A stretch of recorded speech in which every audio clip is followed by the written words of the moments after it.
The lights are coming on in theaters, on stages, in performance venues across the state, and the energy and anticipation of both performers and audiences is palpable. And opera is returning to Maine with Opera Maine's production of The Elixir of Love. 207's Peggy Kaiser stopped by one of their last rehearsals this week as the curtain was about to rise on the latest production.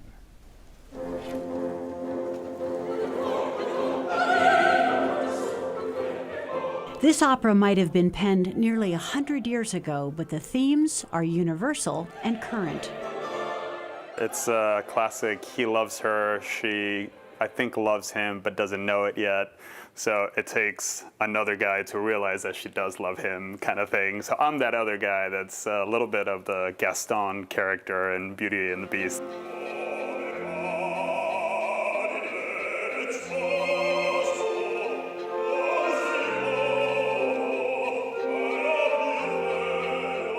It's also just such a lighthearted show and such an uplifting story, and the music is just gorgeous. So I think it'll be a lot of excitement met with just so much relief from seeing live music. The curtain will rise tonight on Opera Maine's production of The Elixir of Love by Gaetano Donizetti.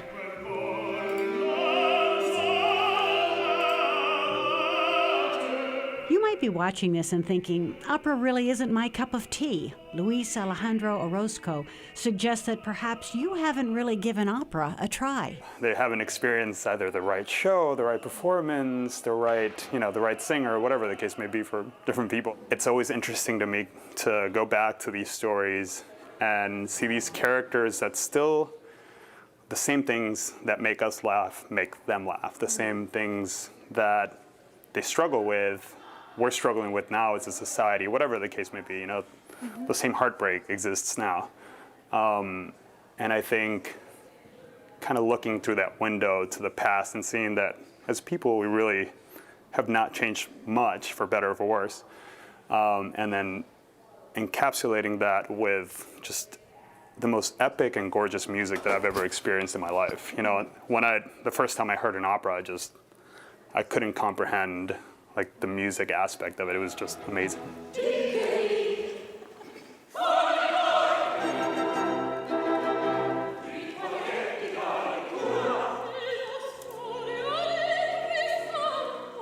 Nicholas Alberto Dossman is the chorus master. His job, to make sure the chorus delivers the kind of performance the production needs. The chorus kind of supports the storyline, at times eggs things on, at times gives the necessary reaction to help what's going on with the story. As with any performance, I think audience members have to realize that we're all connected somehow, and this story, to some extent, is a story that they've either been a part of, that they've witnessed, that they can relate to.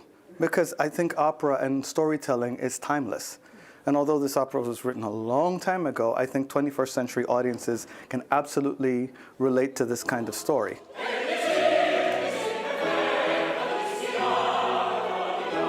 While Opera Maine had to pause during the pandemic, their mission to nurture professional opera productions in Maine continues.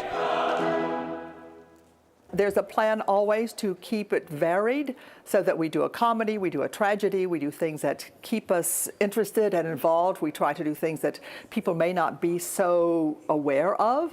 So we introduce new operas in our studio artist program, and on our main stage we always try to be entertaining, whether it's with an opera that everybody knows, Carmen, for example, or with something like The Elixir of Love, which we're doing now.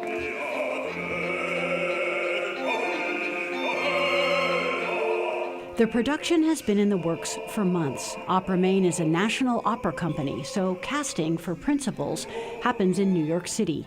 But local talent is also well represented. Opera Maine brought in Tony Award-winning set and lighting designer Christopher Ackerland from Portland. The costume designer works with opera company Philadelphia and uses local seamstresses to complete the look of the characters. So we try to integrate ourselves into the community with the full recognition that we are a national company. And the wonderful thing about The Elixir of Love is that it's bel canto singing, which in Italian means beautiful singing. And that is what we have here. We have a cast that sings beautifully.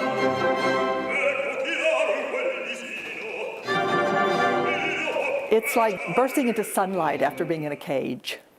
It's an incredible feeling. The first time I heard the sing through when we first came to rehearsal, I just started crying because it was live, it was music. There were singers in front of us. They were pouring their hearts into the sound coming out of their mouths. And it was a wonderful reaffirmation about why we do opera, which is to express passion and feeling and pain.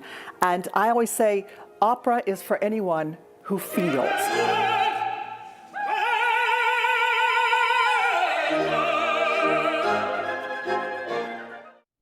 Now, you might be wondering, how will you understand what the actors are saying? Well, there are what they call super titles right above the stage, so the entire opera is translated into English as it is performed. Opening night is tonight. Curtain is in just a few moments, and there is a second performance Friday night. Tickets are still available. We have more information about those tickets in the 207 section of our website.